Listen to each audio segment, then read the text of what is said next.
Oh my God. Hey everybody, with my longtime friend Leigh Steinberg. We're not on StreamYard. I had some technical issues there.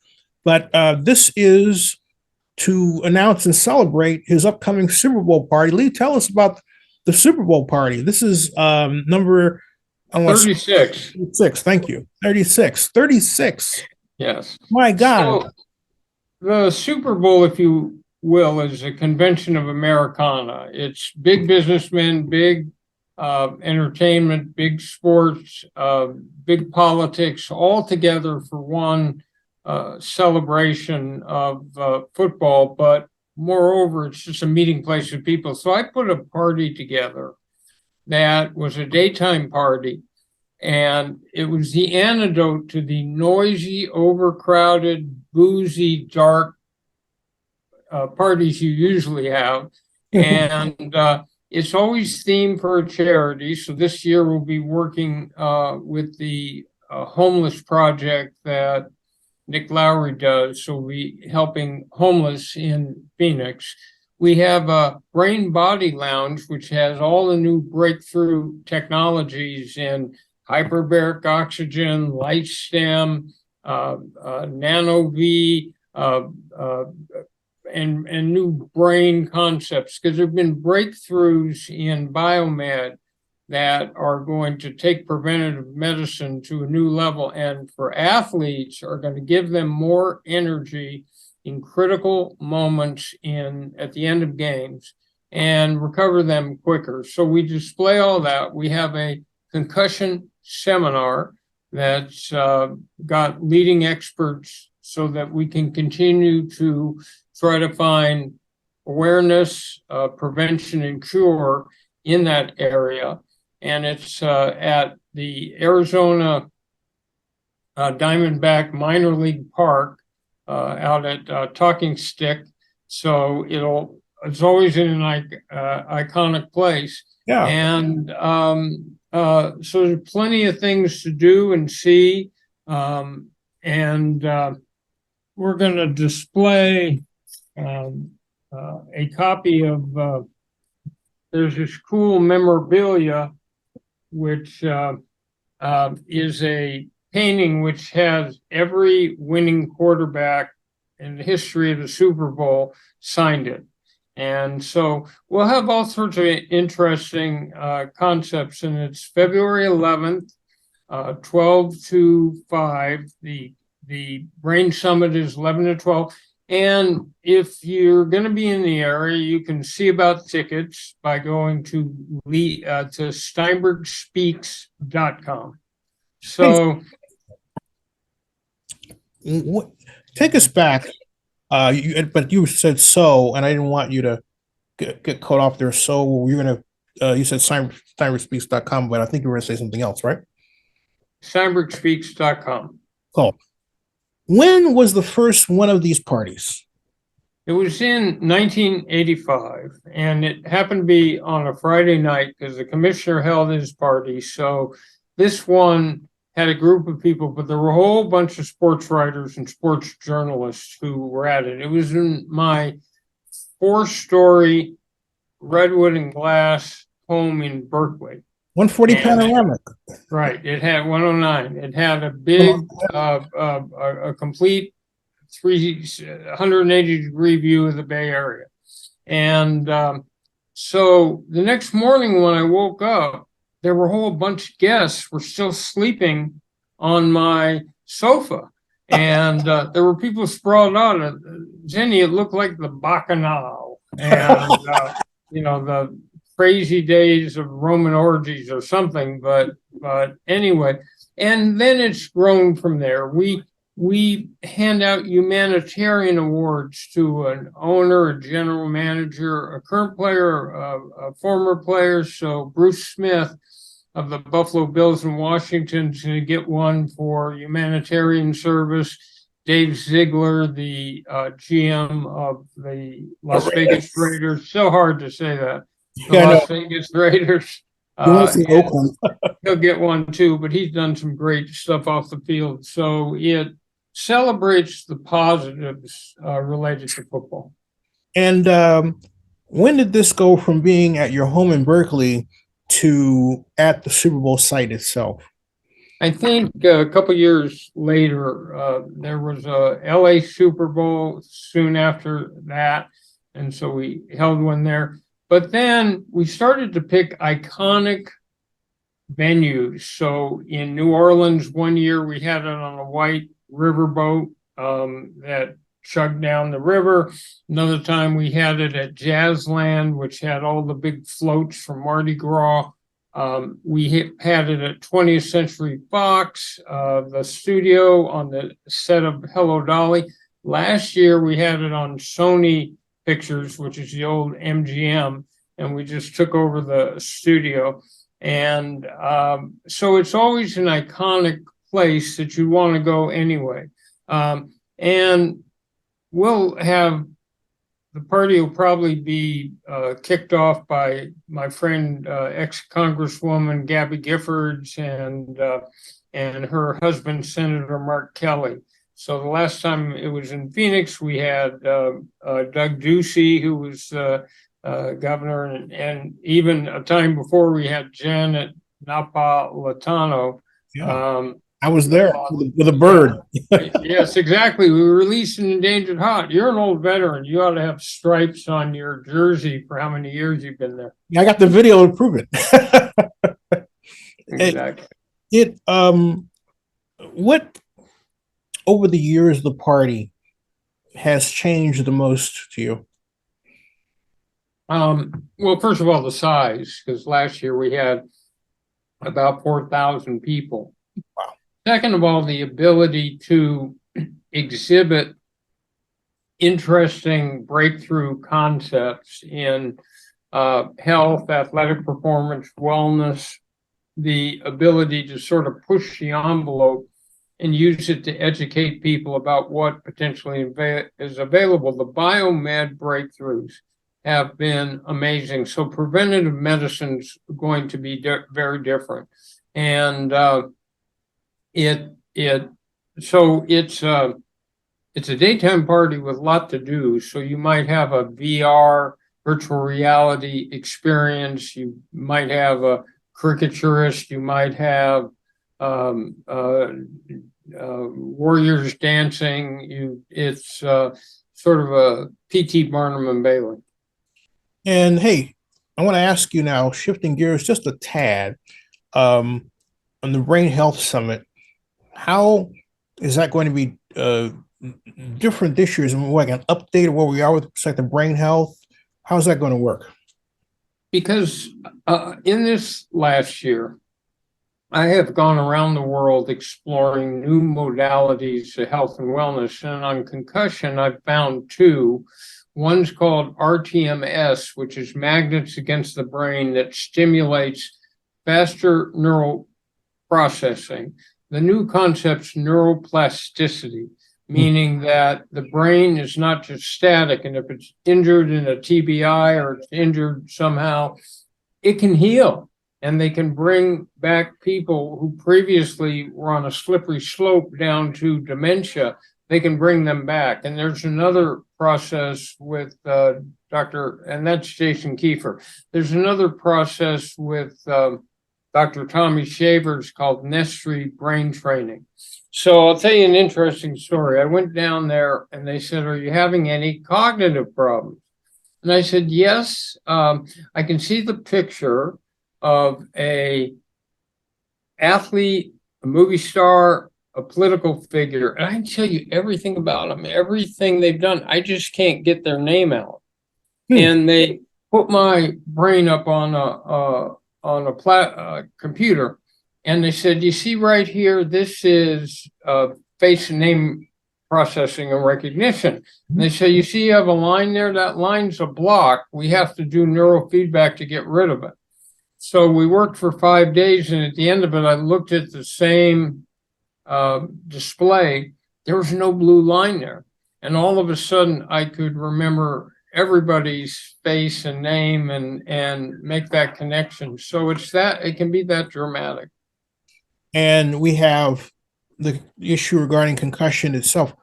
Where are we in terms of the resolution of that, particularly considering how your client is to has Tagovailoa has been impacted by these seemingly hey today, hey to not evaluations and policies. So I don't want to talk about Tua specifically. He can speak for himself, and Miami can do that. But on the issue of concussion, we now have the concussion protocol, and so part of what has to happen. So up in the press box, there are NFL personnel with binoculars watching for players who appear to be impaired on the field. They also have people on the sidelines that do the same thing. So you're supposed to pull a player rapidly off the field, put him through a series of tests before he goes back in. The problem is sometimes that misses. And what we've found is that 3 or more concussions can occasion an exponentially higher level of propensity towards Alzheimer's, dementia, premature senility, chronic traumatic encephalopathy, and depression. So this is a ticking time bomb and an undiagnosed health epidemic. Part of the thing that people need to realize is this G-force at the line of scrimmage with bigger, stronger, faster athletes is much higher than it's ever been. Wow. And you can have subconcussive blows. So an offensive lineman could walk out of football with a little bit of brain change on 10,000 plays that they're not aware of and hasn't been diagnosed, but almost certainly translates into the same thing as getting knocked out 3 times. So I continue to be vigilant on this issue, trying to find prevention, awareness, and cure. Where are we now also with the matter of NFL values, because with respect to NBA, because as you know, the Phoenix Suns sold for $4.4 billion. And the price of an NFL franchise, you had Washington may be sold for $6.5 or $7 billion, the Commanders. So it's all about TV contracts, Zennie. It's all about TV. So in the midst of a cratered pandemic with a tough economy, CBS negotiated and Fox negotiated a new long-term 10-year contract with the NFL. And the number went up 83%. I mean, it didn't totally double, but it came close. And that means that for years to come, there will be massive amounts of TV revenue.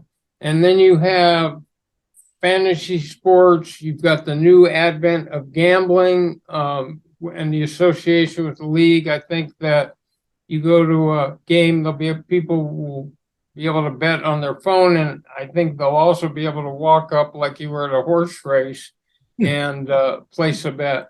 And you've got these stadiums have jumbo scoreboards and premium seating and all the rest of it. So the revenue is flooding into all pro sports. Baseball, you don't hear owners ever complain about not having enough money. You know, the NBA is flourishing. All the sports are doing very well. You're looking at the market for quarterbacks. What do you see for 2? Specifically, Jameis Winston, who I follow because, Leigh, I discovered that the whole issue with Erica Kinsman was actually a fraud issue. And I wrote about it on OaklandNewsNowBlog.com.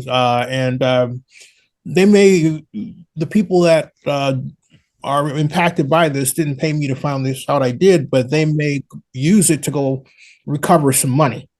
But what do you see as the market for him? Or the Saints going to retain him? I think they should. That's me. And then also there's Lamar Jackson.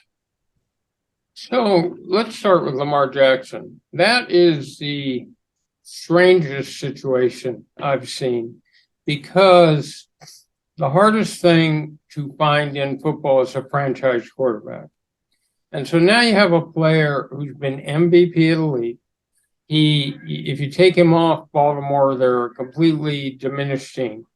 So he's all that. He's a franchise quarterback. Yes, he gets injured, but he didn't get injured hang gliding, or somehow jumping, out of planes. He got hurt doing what they want him to do.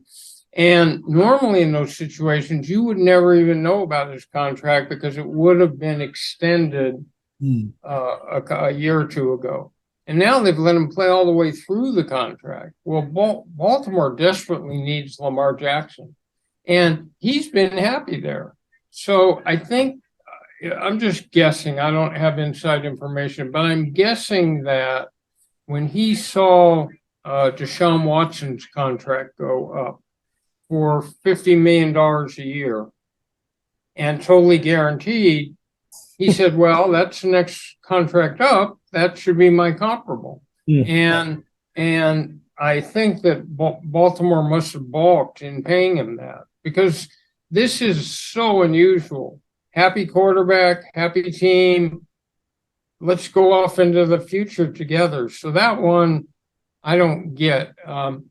They obviously have a franchise tag they can use on him, but it's somehow I gotta think that in the month between the end of the season after the Super Bowl and when free agency starts, he'll have re-signed with Baltimore somehow.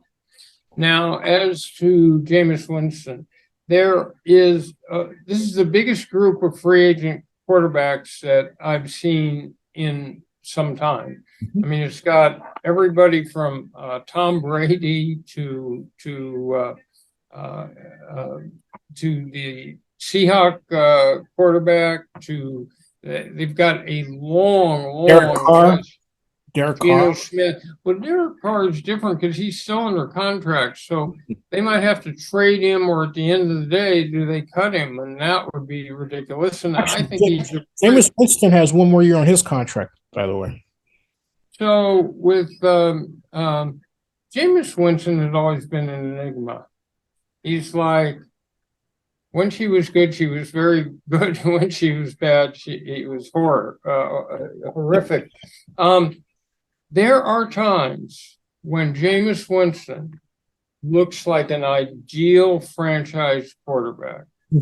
Strong, killer arm, great reads and everything. And then inexplicably, somehow, he'll have a game in which he'll throw 3 or 4 interceptions. So if he could ever smooth that out, he'd be among the 4 or 5 best quarterbacks in football. I'm glad you mentioned that, because a person who's tracked him back since Florida State, and I did so candidly because publications like the Daily Caller were writing about him, and the Daily Caller has nothing to do with sports, and they don't care about sports, but they focused inordinately on him.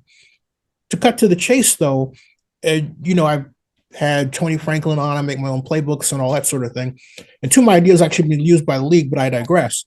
I discovered that Winston's better place was in a ball control passing offense. And so before the Saints got him, I made a video showing why that would be the case. And sure enough, his best career was the 2021 campaign, when he was under Sean Payton, and 5-2 record with 14 touchdowns and 3 interceptions. And strangely, though, when Dennis Allen took over this last season, they started putting him in not a ball control passing offense. And then he got injured against the Falcons, who was sacked 5 times, broke his back, and then played against the Bucs and the Panthers in that condition, and then worsened his foot and hip. And so they damaged him in an offense that then they did not ask Andy Dalton to play in. Okay.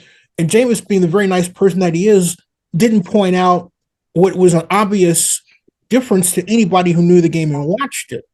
So my thought was, are they trying to treat Jameis like RG3, where you run him into the ground and then run him out of the league? Or is there something political? Do people do that sort of thing? I'm happy if you say no, I'm going with Joey. Okay. No, because remember that they would play anybody who gave them the best chance to win. and the coaches are being judged on whether they win. And if Jameis Winston gives you the best chance to win, you've got to play him.